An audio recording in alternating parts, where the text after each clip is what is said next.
and then it should give you a little notification to agree. Yes, got it.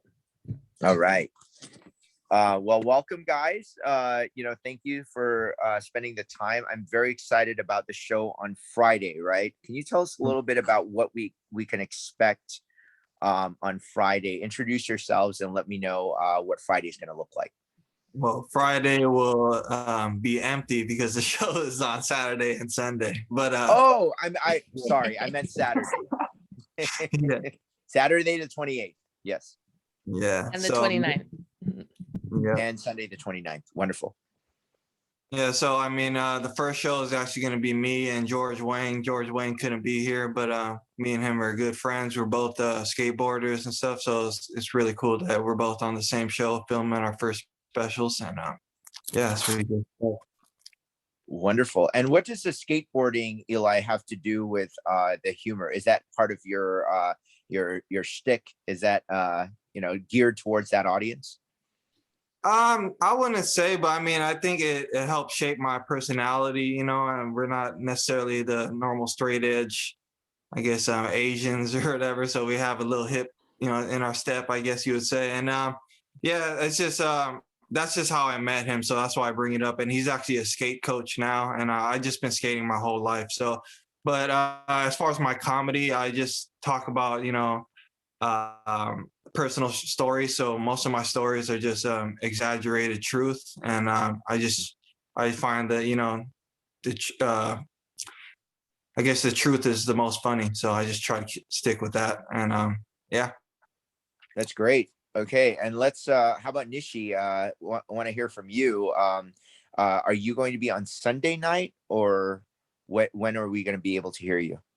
Yes, I will be on Sunday night at 5 p.m. with Vinayak Paul.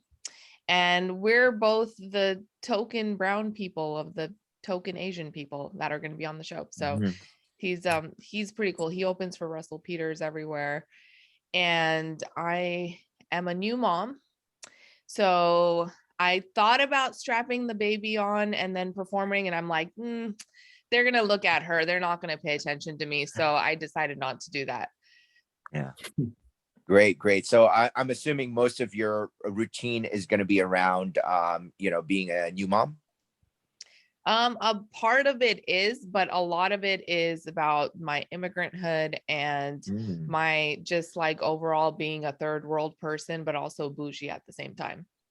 Oh, very interesting. I love that. I think a lot of the Asian American audience is going to connect to that very well.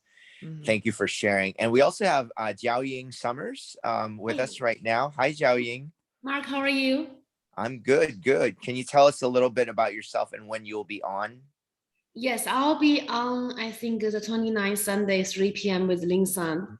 I am a Chinese American lady. I'm married. I have 2 babies. Oh my goodness, the marriage and the kids, there's a lot of materials. I also own 2 comedy clubs, one on Melrose in Hollywood, another one in Pasadena. So it's a lot of materials dealing with comedians every day. And I love the comedians so much. I just love comedy so much. I produce 5 shows, 6 shows a weekend, and I got to book a lot of people I love, a lot of people of all background and diversity. What else? I came to America when I was 18, so I'm like kind of like the first generation immigrant. So I really love Nishy's jokes and her view. I love that, and I have a lot to say about being an immigrant, growing up in China and living in America, the culture shock and something like that. Yeah. And humor is the best way to convey that. I want to bring this back to Eli, and we're just going to go round robin, I guess. Try to keep your answers short and concise. But I wanted to ask, where do you see Asian comedy at, and what do you, as a specific comedian, hope to accomplish with what you're doing in the grand scheme of pushing Asian comedy? Well, I think it's definitely, evolving. At first, I mean, obviously we have to, like a lot of people still talk about you know, like family and Asian stuff, and that's kind of like been our, you know, I guess go-to or whatever. But it's normal because that, you know, normally stand-up comedians talk you know, about themselves. But I think as for me, you know, I've always just tried to gravitate and try to I don't know, like, because I had such a different upbringing, I guess. I mean, I was born in Thailand, but I was pretty much, you know, raised in America. So I try to um, just speak of my own experiences, I guess, and doesn't. Oh, sorry, I'm just distracted. There's like a mosquito in my room, and I'm not trying to get bit. But yeah, yeah, I would say it's yeah, it's definitely on the right path. You know, we have people making strides, you know, such as like Edwin San Juan and Joe Coy and stuff like that. And Mhm. yeah, so it's just nice I to just saw be Joe part of the Coy in movement. Las Vegas, and his, you know, I'm good friends with his family. So that what a great show he did in Las Vegas. Amazing. So yeah, his the crowds that he's drawing in, I think it's definitely a big step for Asian comedy. Nishi, how about you? Same question. What are your thoughts? Yeah, I mean, I feel the same way. Like I've seen a lot of, there's like different comedy competitions and stuff, and you'll see the same white guy with like different clothes on winning every year. And it's just one of those things where I think it's so underrepresented that it's hard because people don't really understand the message of like the Asian immigrant. It's like much different than any other type of immigrant. So I think like this is like a really great way for people to learn more about our personal lives and like just the complexity of like growing up Right. in America and then bringing in the background and then bringing in all these stereotypes and labels and things like that. And it's just so much more interesting because like you don't sometimes I'm like, do I have like identity disorder? Just and a lot of people can relate to that too. And sometimes people will come up to you after the show like, hey, that's how my mom is to me. That's how, I try to do this thing too. So I think it's evolving in a way where we're bringing our personal lives into it, and it's not just like observational humor about Subway or something. And Mhm. it's just that personal thing, that personal touch is what people are going to see our like the Asian community as. They're going to be like, yeah, we can get like real life stories out of these people. Mhm. Absolutely. Great thoughts there. Jiaoying, your thoughts? Yes, that's so true. I just really think Asian American comedians, artists are really underrepresented. So I work with a lot of Asian comedians in my show, and I also collaborate with a lot of Asian American comedians in my TikTok sketches to get traffic to them because we have so many funny, very funny Asian American comedians. Because the thing is that. With the Stop Asian Hate movement, we have to see more Asian artists. We have to give them more opportunities because the more people are educated about our culture, who we are, they understand that we are just the same humans.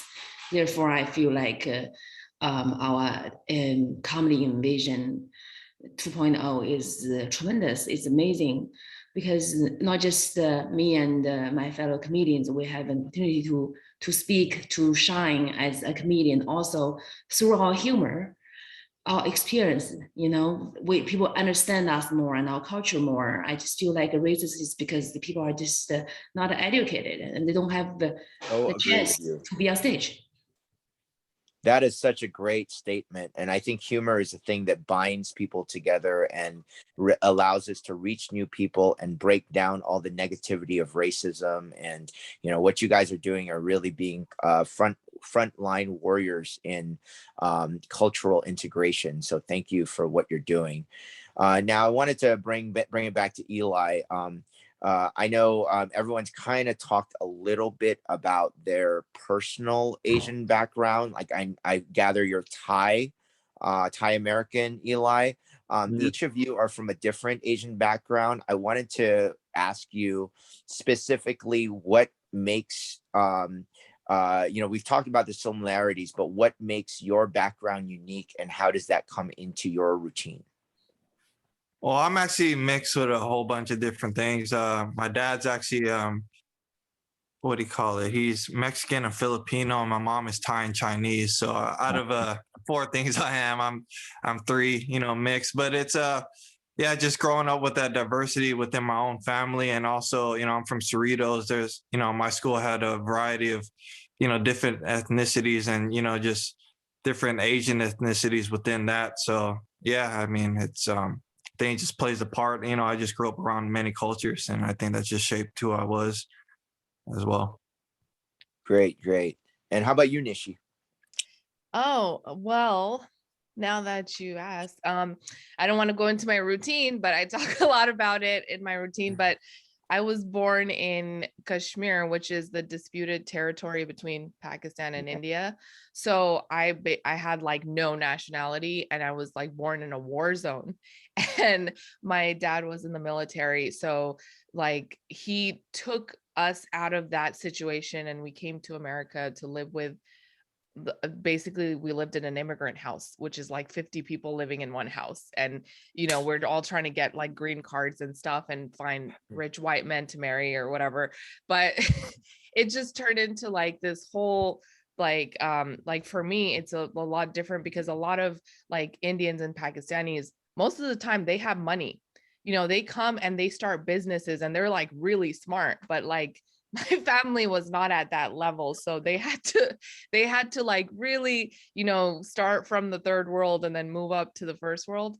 So like for me, it's a little bit different, because, all like my cousins and stuff, doctors, lawyers, engineers, like all these like reputable things. And then, and like I chose to not follow any of those things. And my parents didn't do any of that either. So it's like, I feel like it's a little bit different for me, because I've been through like the worst of the worst, like the war zone. And then now I'm in LA and enjoying a garden, so. Wonderful. Really great perspective. And how about you, Jiaoying? I am Chinese. Nothing exotic about me. I'm not exotic. That's one of my jokes. I'm everywhere. Everything's made in China. I am just not exotic. I'm just this ordinary Chinese lady. I'm saying, like, if a mosquito bite you, I bite you. If you step on a cockroach, that's me. I'm everywhere. So I just want people to know that I'm the most ordinary thing in the world. Like a Chinese girl, Asian girl are not exotic. Nishi would say the same thing. We are everywhere. There's all of us. And I just the older I get, the more I appreciate the tiger mom thing. How Asian moms are super super tough on us, because they want the best for us. And because, like Nishy said, she's from a war zone. Like I was from a communist country, and the one child policy. If you're a girl, you should die. So my mom would tell me all mean things, make me get A in all my school. Everything is not mean if you compare to where you're from. So the older I get, I become a mother now. I understand my mom more, and I respect and love our culture more, actually. That's beautiful. And actually, both Nishi and Jiaoying touched upon one of the questions I had, which is in the Asian culture, and this spans across the Asian diaspora. We have, in Chinese, Korean, Vietnamese, Indian, Thai, Indonesian, all those families. I think it's a common thing that, especially for the immigrants that come here, being a comedian is not exactly on the list of approved occupations and professions. How was that dynamic for each one of you, and how did you navigate that? And did you eventually win your parents over? Because I know Joe Coy uses that on his routine, and now his mom's a very big part of his comedic routine. So Eli, let's start with you. What's your thoughts on that? Yeah, so I was pretty much like raised by like my mom and my sister, and even though my mom is from Thailand, and she's like very I guess traditional Asian culture or whatever, she's been really supportive of it, and my sister also was very supportive. They didn't know like where I really was trying to take it, but they always they went to my first show, and they always actually my dad actually I haven't seen him in a while, but then I reached out to him, and he actually came to my first show too. And they're all like pretty proud, and it was unexpected, because I'm usually pretty quiet around them. I'm usually, the jokester amongst my friends. So when they, I think when I told them I want to do comedy, they're just kind of like, okay, Wow. let's go see what you're talking about. And they're just really surprised, because I turn on the personality over there. So it's just like, yeah, I would say they're still supportive to this day. So. Wonderful. And Nishi, you? Oh my goodness. My parents were not supportive at all. I mean, I invited them to my very first show, and after the show, they were like, were you doing a mic check? Were you trying to fix the equipment? Are you the technician? And I'm like, no, I'm in no way the IT person for anything. Like they don't, like, they'll see it and it just doesn't make sense in their head that I'm not doing anything technical. Both of my brothers are engineers and just, killing it and everything. So, and also like I think Jiaoying was talking about it earlier, like just, oh, you got to get an A on everything, right? And so when they saw my the first time I performed, they were really mad that I didn't make fun of them. And it was just not good enough. They're like, you didn't talk about us enough. Like, do you not love us? And I was like, I was trying to respect you for not making jokes about you. So I made all my jokes about my husband, and they're like, no, you hate us because you didn't talk about it. So I was like, you know what? Anything I do, they're always gonna. So it doesn't matter. If I was a doctor, they'd be like, how many patients did you destroy today? So I just kind of put it in the back of my mind because that's just one thing I feel. I don't know. Eli's parents are very supportive, but maybe because he's half. But for me, I got the full blood, and they're just always boiling. They're always like looking for mistakes. They're looking for the A-. Not good enough. Yeah. I love it. Okay, thank you. Jiaoying, how about you?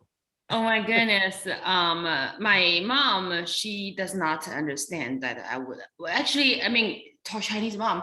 I told her mom I'll be a comedian. She goes, well, honey, just because you failed as an actress because you are not attractive doesn't mean you can be a good comedian, because not all ugly people are funny.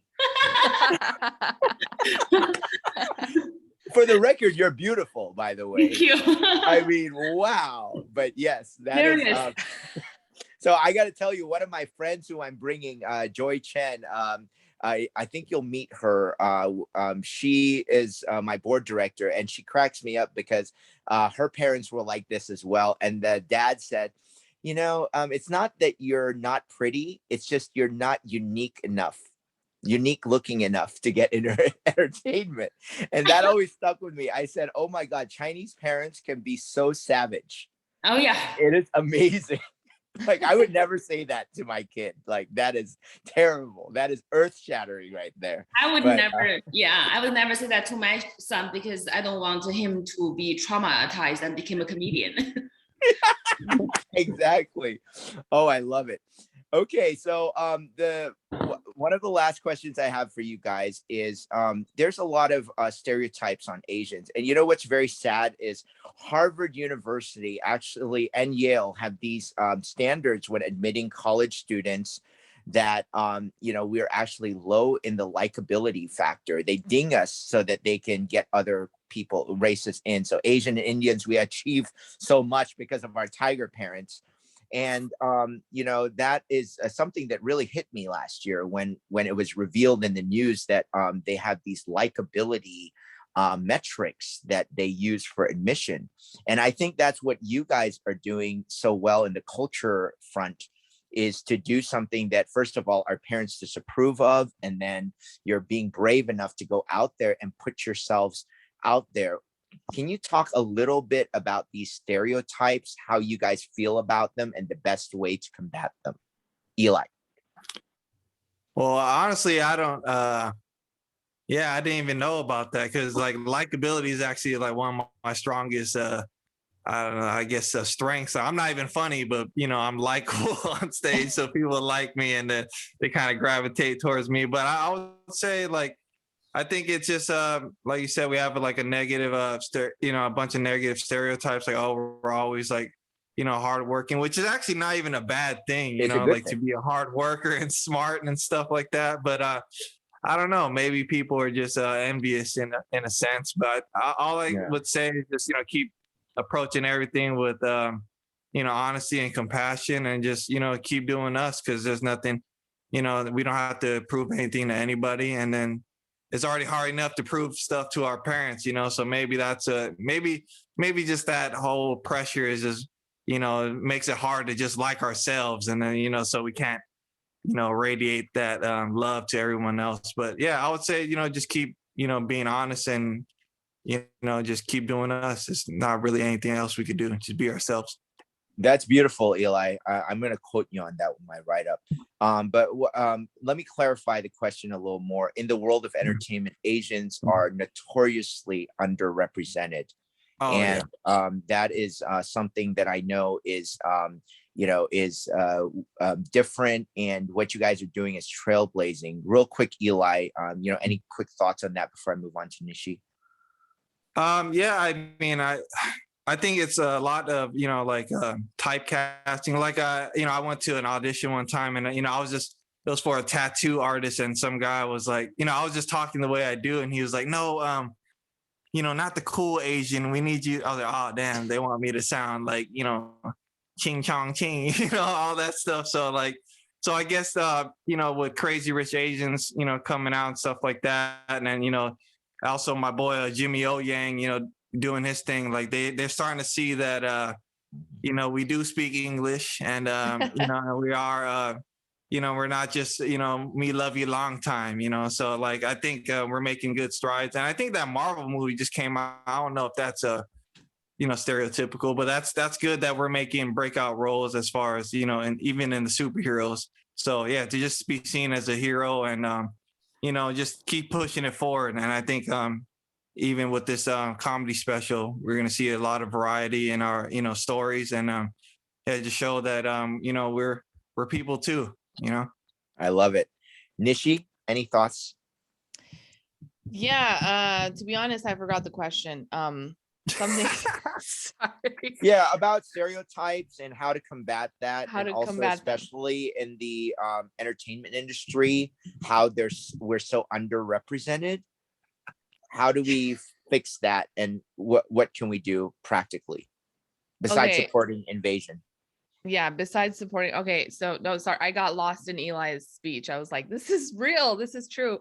But I feel like to combat stereotypes, like for me, the only reference anyone had in the world to anything Indian was Apu from The Simpsons.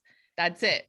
You know how many Slurpee and 7-Eleven jokes, and oh my gosh, it was at a certain point, I was like, maybe people just don't care to know, but it's like there's such a few population that they can't really, go deep into it, because even the populations of Indians and stuff are like concentrated in areas, and they all hang out together.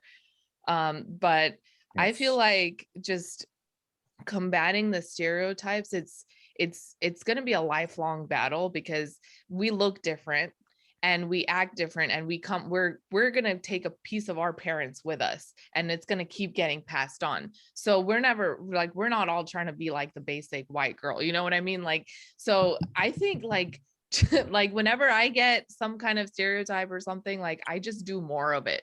I do so much of it that it just bugs the crap out of everyone, and I will keep doing it, and I will keep talking like this, and I will continue to be like whatever. I'm so sick of it. Sometimes it just comes out of me, and I'm like, you know what, you want this, I'm going to give you 10 times this, and then you're going to be sick of it, and you're never ever going to say that to anyone again.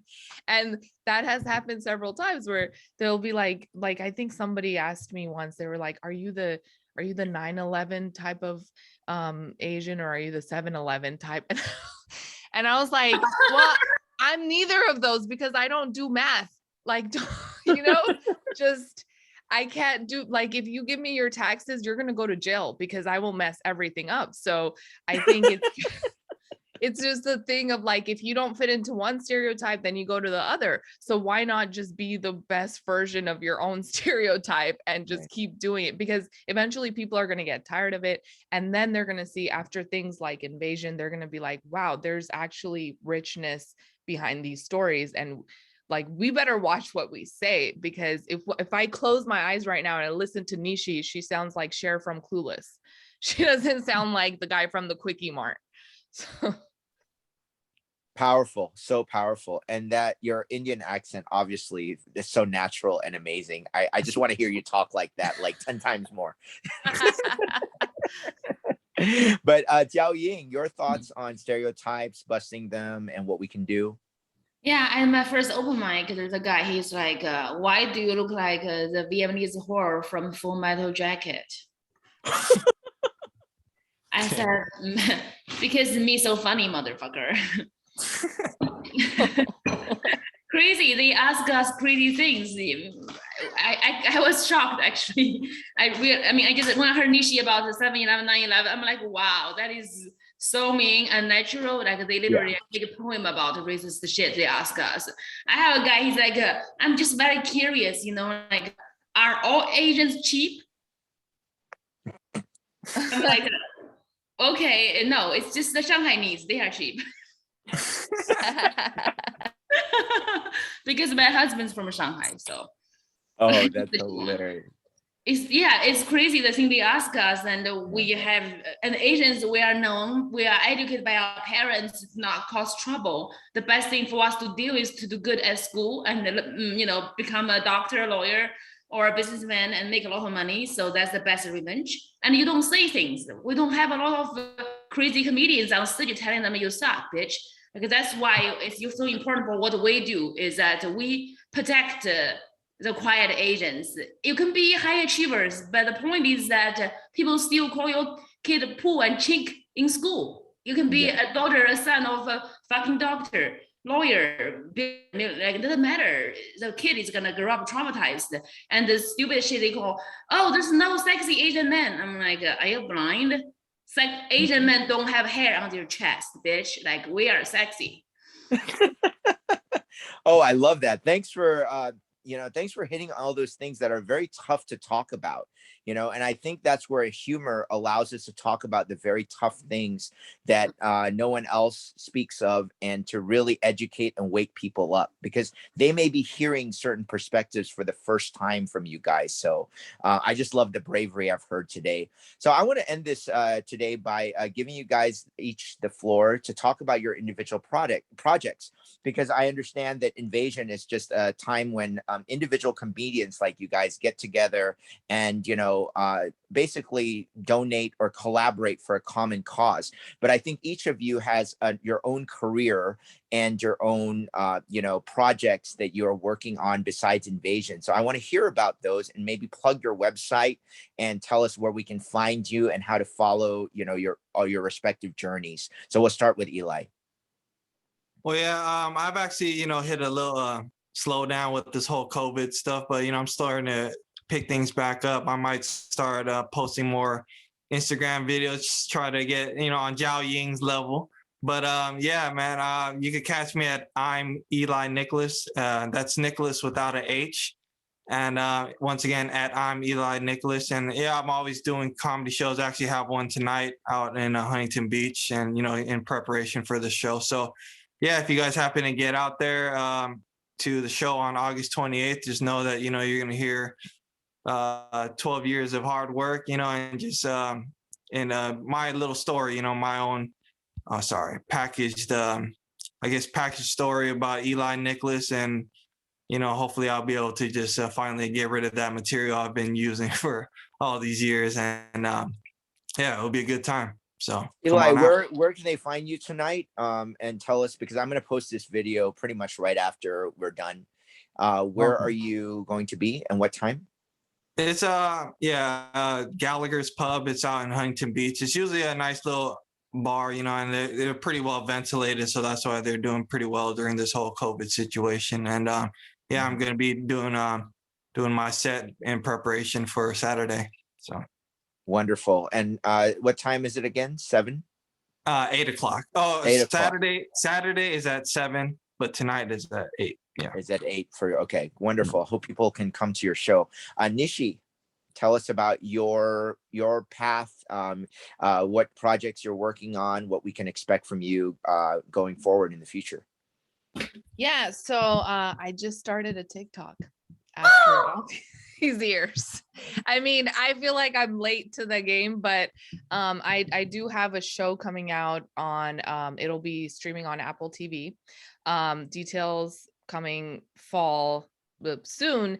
I'll have the details of the production, but the show it's called the Global Comedy Club, and it showcases comedians that are immigrant background, underrepresented, and I'm trying to get all like mostly women on there. Wow. So I'm getting like triple minorities. And it's like all like, so far I have people from like the Macedonia and like countries you've never heard of or don't even think exist yet.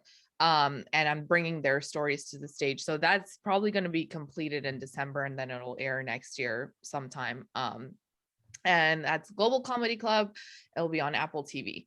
And I'm doing a bunch of live shows in LA. I usually have like 5 to 7 shows a week. So I just keep on doing it. And yeah, and I think that's it for me now.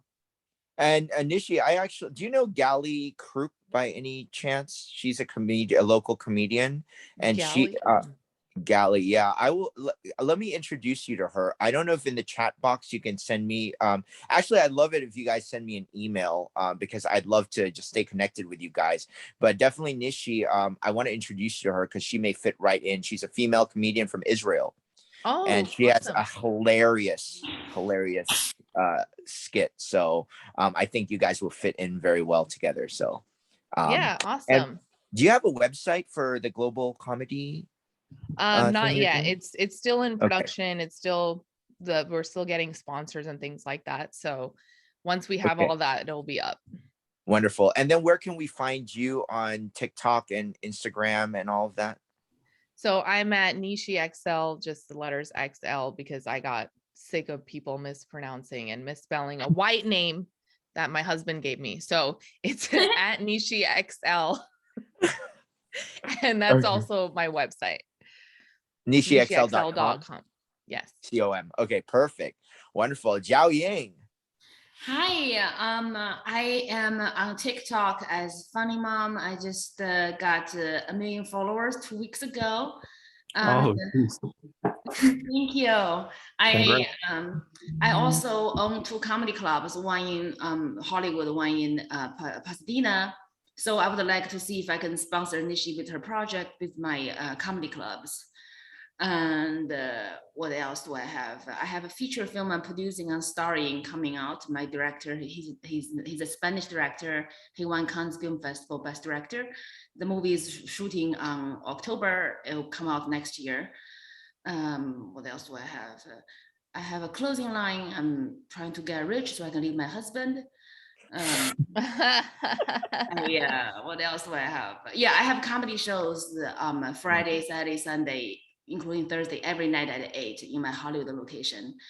And I also looking for, I want to work with, I have a character in my TikTok called Uber Karen. She's a Karen, she drives for Uber. She say ridiculous, racist, crazy, sexist things to everybody. I want Nishi to get on my Uber, and then I'll be Karen to Nishi. And it's gonna be hilarious. I already know what to say. I'll be like, she'll be like, I'm from Kashmir. I'm like, no, you cannot afford Kashmir. Because Karen is so rude at me. Also, I want people to know Karen comes with all skin color.